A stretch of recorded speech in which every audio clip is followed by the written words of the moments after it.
لێستادا زیاتر لە 1 ملیۆن ئاوارە لە باشووری غەزەوە گەڕانەوە بۆ باکووری غەزە.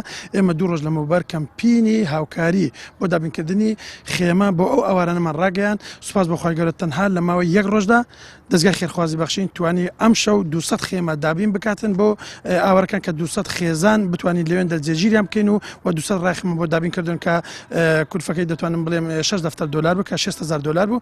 لێرەوە بەڕاستی سوپاسی خێرخوازان دەکەین. لە قۆناغی یەکەم توانیمان 200 خێمە دابین بکەین و لە قۆناغەکانی تریش بە هاوکاری خێرخوازان ئینشاءالله دەتوانین و سەدان و هەزاران خێمەتر دابین دەکەین و خواردنیشان بۆ دابین دەکەین و پێداچنی ئەماڵشیان بۆ دابین دەکەین ئینشاءالله. دیارە دەستگای خێرخوازی بەخشین لە ماوەی 15 بانگدا بەردەوام بووە لە پرۆژەکانیدا کە هاوکاریکردنی لە خواردن و لە دابینکردنی جلوبەرگ و هەروەها سەبەتەی خۆراک و هاوکاری دارایی لە نێوغەزە دابین کرد و دابەشی کردووە.